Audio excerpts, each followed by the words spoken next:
Hola, ¿cómo están? Dios le bendiga. Soy el hermano Juan Jesús Campos, soy el hermano Campos, soy el pastor de la primera iglesia bautista en un pueblo que se llama Glen Ross. Y quiero mandar un saludo a todos los que me escuchen, a mis hermanos en la sangre, a mis hermanos en la fe, y también a las amistades, a la familia que pueda ver este video. Y bueno, pues lo que yo quiero compartirles en este momento es relacionado con el nacimiento de nuestro Señor Jesucristo. Y es concerniente a un tema que está en la Biblia. Ahí en Gálatas 4:4 nos habla acerca del cumplimiento del tiempo. Esto tiene que ver con el nacimiento de nuestro Señor Jesucristo. Estamos en los tiempos navideños y muchas personas dudan acerca de que si existió Jesús, de que si fue una o no fue una historia inventada pues dicen que por la Iglesia Romana, ¿verdad? Una vez vi un video por ahí en YouTube que le acreditaba la historia o el libro del Antiguo y del Nuevo Testamento a una familia romana, a una familia intelectual, de intelecto, capaz de escribir historias. Pero solamente son ataques del enemigo contra el mensaje bíblico y especialmente contra el mensaje del nacimiento de nuestro Señor Jesucristo. Voy a compartirles esta lectura que dice en Gálatas 4, versículo 4 lo siguiente. Dice lo siguiente: pero cuando vino el cumplimiento del tiempo, atención, cuando vino el cumplimiento del tiempo, Dios envió a su Hijo. ¿A quién envió Dios? A su Hijo, nacido de mujer y nacido bajo la ley. Esto lo escribió el apóstol Pablo a la iglesia de Galacia. Y él está hablando acerca del cumplimiento del tiempo. Y eso es lo que yo quiero compartirles en este momento. ¿Qué significa el cumplimiento del tiempo? No está hablando de los tiempos, está hablando del cumplimiento del tiempo, algo en específico, en singular y no en plural. Lo que está haciendo aquí el apóstol Pablo es hablando acerca de la cronología de Dios, acerca del reloj de Dios. El cumplimiento del tiempo también tiene que ver con el nacimiento de Jesús, quien habría de venir hecho en carne. Por ejemplo, ahí podemos nosotros ver en Filipenses capítulo 2. Filipenses capítulo 2 es el siguiente libro. Puedo usar una tabletita digital, pero prefiero usar la palabra de Dios. Prefiero usar las escrituras en lugar de... Tengo tableta, tengo computadoras, pero prefiero la palabra de Dios. Tengo un teleprompter, pero yo prefiero leer la palabra de Dios.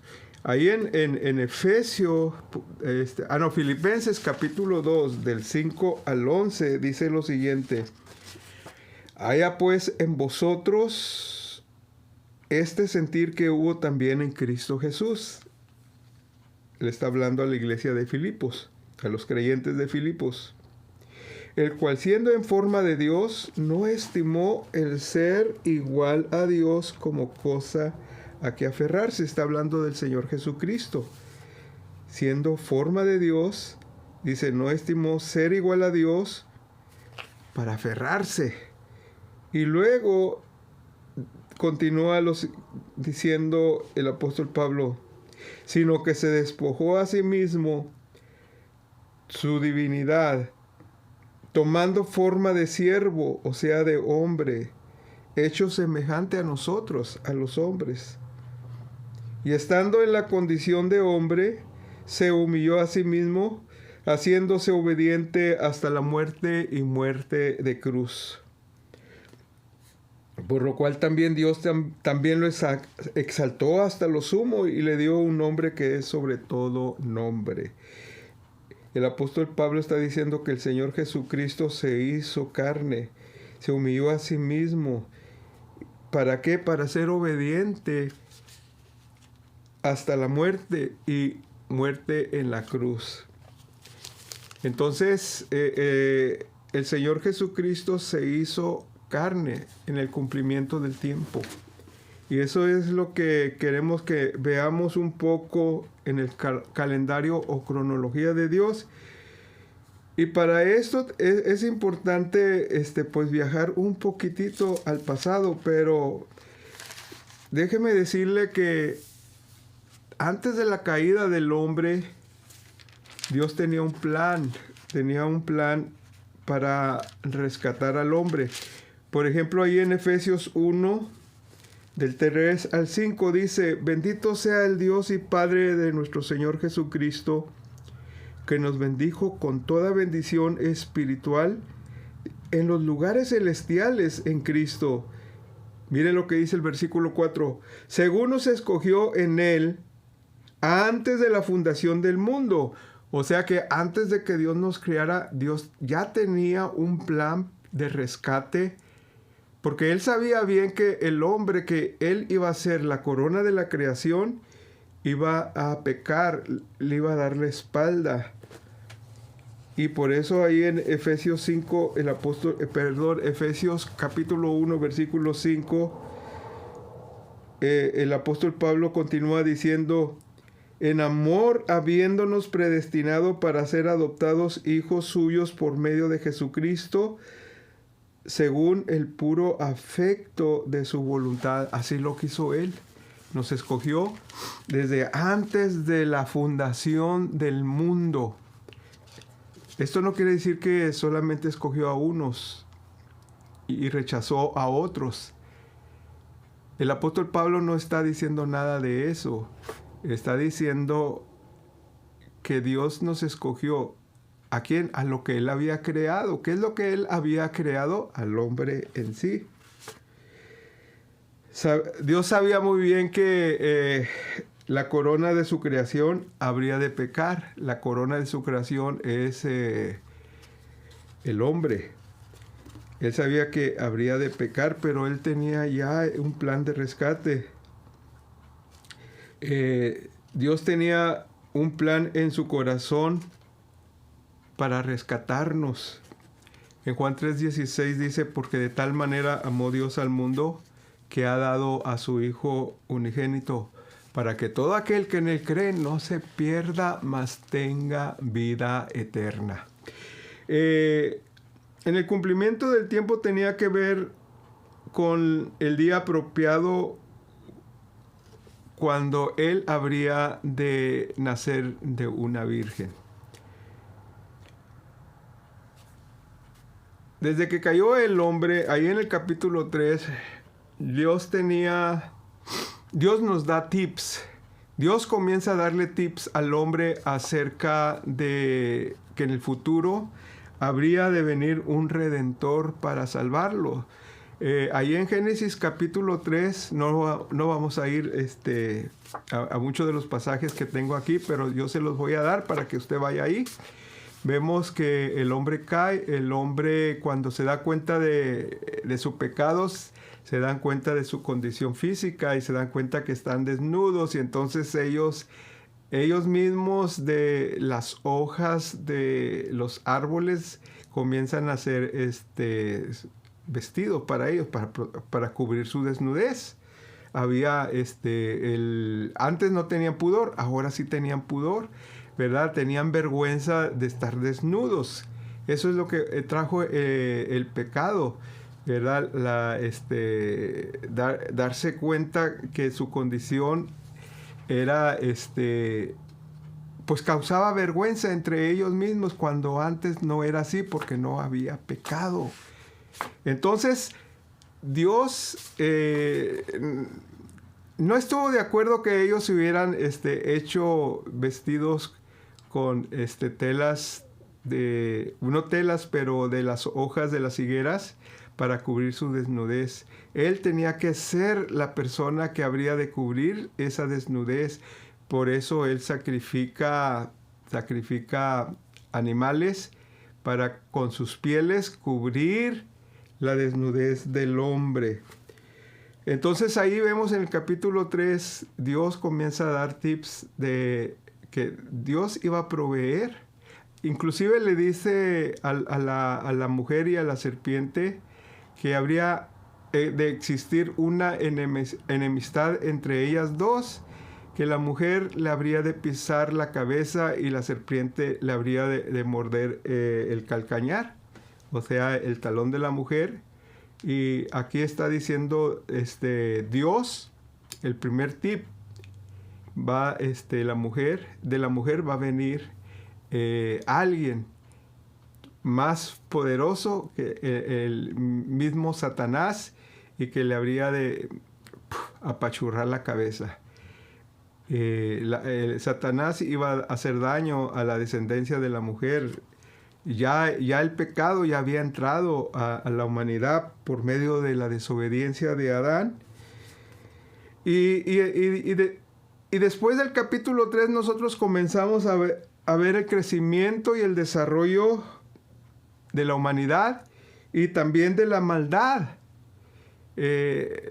Había personas buenas, pero eran más las personas que hacían el mal en continuo. De manera que Dios se había arrepentido y habría de mandar el diluvio. Entonces, después del diluvio, vemos a Noé, quien había hecho el arca, que él y su familia serían los responsables de poblar la tierra de nuevo.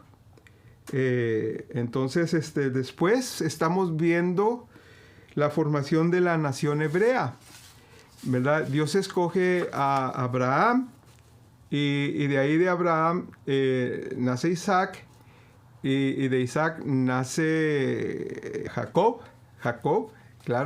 el amigo Jacob, y de ahí de Jacob nacen 12 tribus. Y de esas 12 tribus formarían la nación de Israel. Entonces, la historia, la humanidad va desarrollándose, se forma el pueblo judío. Y una vez que se forma el pueblo judío, conquistan la tierra prometida. Las 12 tribus se distribuyen la tierra que Dios les había dado, la tierra de Canaán. Pero de pronto, después de la maldad, porque el siguiente rey, primero fue Saúl, luego el rey David, y luego fue Salomón. Salomón al principio hizo la voluntad de Dios, pero después comenzó a caer en la idolatría por tantas mujeres no cristianas, no judías, abrazaban la idolatría. Entonces Salomón también empezó a abrazar la idolatría, una cosa que Dios les había prohibido. Y bueno, y no solamente Salomón, sino también todo el pueblo de Israel comenzó a practicar la idolatría. Y eso molestó en gran manera a Dios y hace que se rompa, se quiebre el reino de los judíos, hebreo. Entonces hay una división de 10 tribus y 2 tribus, en la cual del lado del norte quedaron 10 y del lado del sur quedaron 2 tribus. Y ahí quedó también Jerusalén como capital de estas 2 tribus. Y la principal tribu era Judá, perdón. Y entonces, después de esto, ellos seguían haciendo el mal. Había reyes buenos, había reyes malos. Y por continuar en su pecado de idolatría, viene los asirios e invaden el área norte donde estaban las 10 tribus. Y ahí comienza a tomar judíos fuera de la tierra prometida de las 10 tribus del norte. Y ahí comienza la diáspora. Entonces muchos judíos fueron llevados a distintas naciones, a distintos pueblos. Yo pienso que esto tenía que ver con un plan de Dios. Y luego viene la caída de Jerusalén por lo mismo, porque había reyes buenos. Casi la mayoría de los reyes de Jerusalén fueron buenos, pero el último fue el que colmó el plato con su maldad, y fue cuando vino Nabucodonosor con el pueblo de Babilonia, el ejército babilónico, y barrieron con todo y tomaron a los judíos a sus tierras, entre ellos a Daniel y a 10 y 3 amigos que se mantuvieron fieles a Dios. Entonces estamos viendo aquí ahora tenemos nosotros que el pueblo de Jerusalén había tomado, había sido sacado a todos los judíos de los dos pueblos, de las 2 tribus del sur, fueron tomados hacia las tierras de Babilonia. Y entre ellos vemos había un hombre que Dios usó, y hay un libro de él en la Biblia que es el libro de Daniel. Y aquí en el libro de Daniel nosotros vemos que Dios le describe en visión a Daniel acerca de los tiempos futuros. Y él le dice en sueños, en visiones, cómo habría de ser todo. El sueño de Nabucodonosor lo vemos en Daniel 2. Una estatua en donde tiene divisiones, distintos materiales: oro, plata, hierro, cobre, bronce, barro. Y Dios le da entendimiento a Daniel para interpretar ese sueño de Nabucodonosor. Y le dice que son varios reinos que vienen después de él.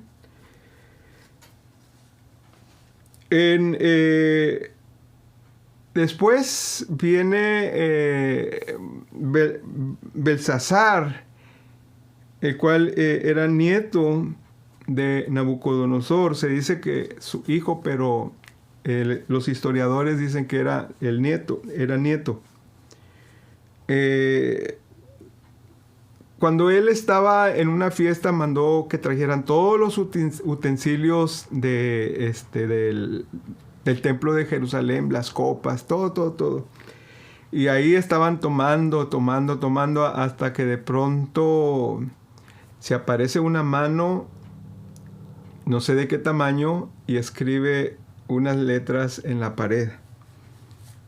Me da esta mano. Entonces, ahí mandan llamar a Daniel, y Daniel le describe a Belsasar: tu reino ha sido pesado en balanza y ha sido encontrado falso, por tanto viene para abajo tu reino.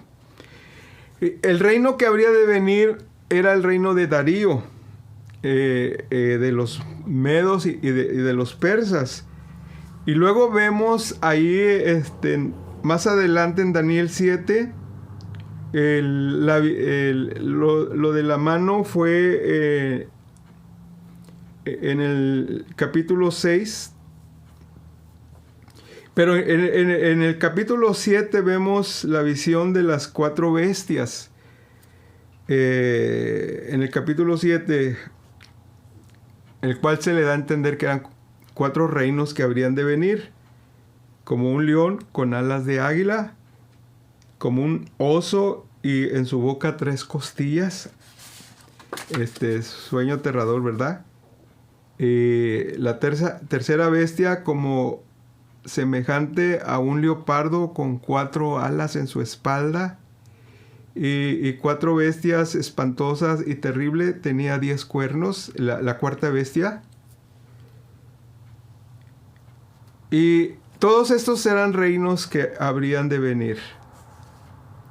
Con esta información tenemos que tenía que haber 4 reinos antes del cumplimiento del tiempo. Babilonia, los medos persas, Grecia.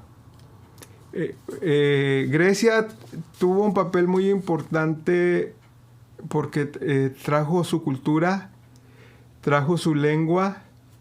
Esto iba a ser muy importante para el cumplimiento del tiempo. Todo esto, estos 4 reinos estaban preparando el escenario para este momento importante en la historia de la humanidad, el cumplimiento del tiempo. Pero también los griegos trajeron mucha idolatría. Con Antíoco Epífanes, quiso eliminar completamente la religión de los judíos. Después de los griegos aparecen los romanos, y con los romanos traen los beneficios de un reino que une todos los reinos que estaban, que ellos habían conquistado, y entonces comienza a predominar la paz. Entonces el cumplimiento del tiempo tenía que ser con un ambiente propicio dentro de la historia, en el cual era importante para el nacimiento del Señor Jesucristo, su ministerio aquí en la tierra, y luego después la predicación del Evangelio a todas las naciones. Entonces, ¿qué es lo que queremos decir? Pues los griegos trajeron cultura, trajeron la lengua, trajeron ciencia, y la impusieron a los pobladores de lo que ellos habían conquistado. Y además, cuando vinieron los soldados romanos, ellos trajeron la paz. Entonces era muy importante tener un ambiente de paz en el territorio. Anteriormente eran todas las naciones eran todas contra todas, ¿verdad? Pleitos por aquí, pleitos por allá, pero con estos 4 principales reinos se comienzan a unir naciones, las empiezan a asimilar. Poco a poco, Babilonia, si nosotros viéramos un mapa de Babilonia y todo el territorio, diríamos que era muy pequeño, pero entonces vinieron los medos. Con los medos vinieron y unieron más naciones al territorio. Entonces vinieron los griegos, y los griegos expandieron también sus conquistas y unieron más naciones al poderío griego. Y cuando vinieron los romanos, ellos conquistaron más territorio: Europa, Asia, el Medio Oriente, Egipto, parte de África. Y entonces el tiempo era propicio para que se cumpliera el plan de Dios. ¿Cuál era este plan de Dios? Dice la palabra de Dios que Él tomó forma de siervo. Fue cuando el Señor Jesucristo se encarnó, y por milagro del Espíritu Santo, María quedó embarazada. Y cuando Jesús nació, pues no había guerras. Los únicos elementos negativos era Herodes, que cuando supo que había nacido el rey de los judíos, él intenta pues matarlo, porque Herodes no quería que nadie tomara su trono, su reinado. Él era rey de los judíos puesto por los romanos, y él no quería que viniera alguien y trajera desestabilización. Lo mismo con los líderes religiosos después, con el Señor Jesucristo. Por eso lo crucificaron, porque pensaban que él era un elemento peligroso, un guerrillero y alguien que habría de llamar la atención del César y habría de destruir al pueblo hebreo, al pueblo judío. Que después sucedió, pero esto es porque rechazaron a Jesucristo, lo crucificaron.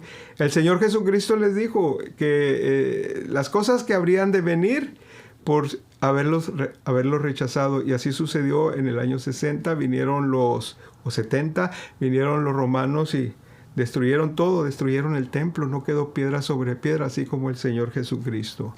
Entonces el cumplimiento del tiempo es cuando Jesucristo nació de una virgen. Esto es histórico. ¿Por qué les comparto esto? Porque es la palabra de Dios. En este tiempo nosotros estamos recordando el nacimiento del Señor Jesucristo. Déjeme decirle, el Señor Jesucristo no nació en diciembre. Pero hay algo, hay una fecha en la Biblia que relaciona a la venida de Dios con el mes de diciembre.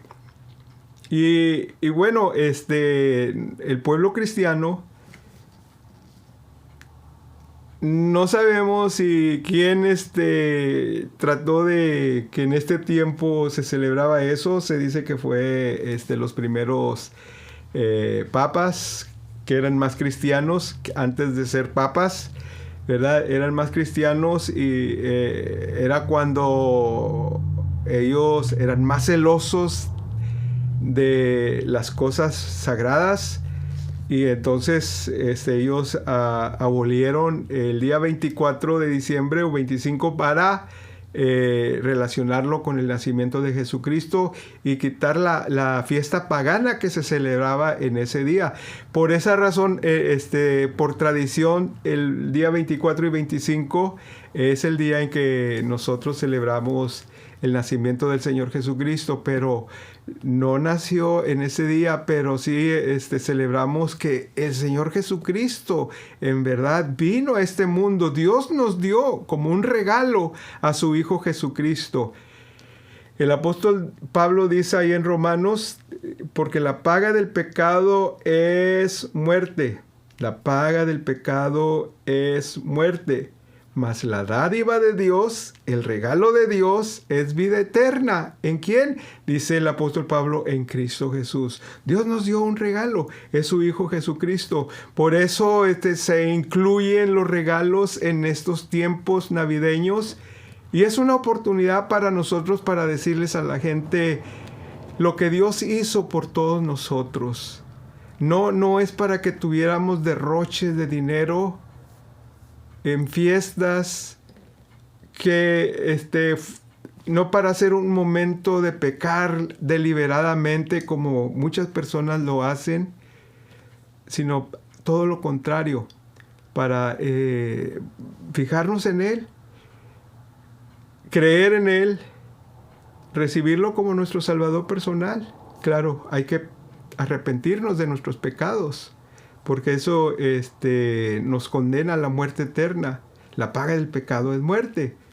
Creyendo en el Señor Jesucristo es reconocer que somos pecadores, que hay que pedirle perdón a Dios. El mismo Señor Jesucristo, Él dice arrepentíos y convertíos porque el reino de Dios se ha acercado. Por eso es importante un cambio de actitud con respecto al pecado. Nosotros damos la espalda a Dios, vivimos dándole la espalda a Dios siempre, pero cuando nosotros nos arrepentimos de nuestro pecado, y le pedimos perdón a Dios, damos la media vuelta y nos dirigimos hacia Dios y le decimos: perdónanos, Señor, hemos pecado contra ti, hemos pecado contra tu Hijo. Como dijo el hijo pródigo: no soy digno de ser llamado tu hijo. No somos dignos de la salvación que Él nos da, pero Él quiere que nosotros demos la media vuelta, le demos la espalda al pecado y caminemos hacia Dios por la senda que Él nos pone. Reconocimiento de nuestros pecados, confesar nuestros pecados a Dios de corazón, sinceramente, pedirle perdón a Dios y pedir que Cristo Jesús venga a nuestras vidas y haga el trabajo de purificación, que remueva el pecado que nos condena. Y cuando nosotros permitimos eso, cuando eso sucede dentro de nuestro corazón, somos llamados hijos de Dios. Somos hechos hijos de Dios. Entonces, eso es Navidad. Esa es la temporada. Y la razón es Cristo Jesús. Lo demás es secundario. Si usted quiere dar regalos, hágalo. Si puede hacerlo, hágalo. Si no, no importa, porque ya recibimos el regalo más grande que el hombre pueda recibir, que es el Hijo de Dios. En el cumplimiento del tiempo, Él nació de una virgen, María. Y Él vivió entre nosotros y fue a la cruz por ti y por mí. Ven a Él, recíbelo. En este momento, acéptalo en tu corazón. Haz estos pasos primeramente. Y verás cómo el Señor Jesucristo va a obrar en tu vida en una forma muy hermosa, muy maravillosa, muy milagrosa. Y yo te podré decir feliz Navidad, porque tienes a Cristo en tu corazón. Feliz Navidad no quiere decir, y le sigo agregando, ¿verdad? Que la pases bien con tamales, con fiestas, ¿verdad? Con borracheras. No, eso es pecado. Sino feliz Navidad cuando recibas a Cristo, el que vino a nacer para traernos gozo, paz, alegría y muchas bendiciones más y hacernos hijos de Dios. Y le corto. Dios te bendiga. Soy el hermano Juan Jesús Campos, pastor de la Primera Iglesia Bautista en Glen Ross, Texas. Hasta pronto.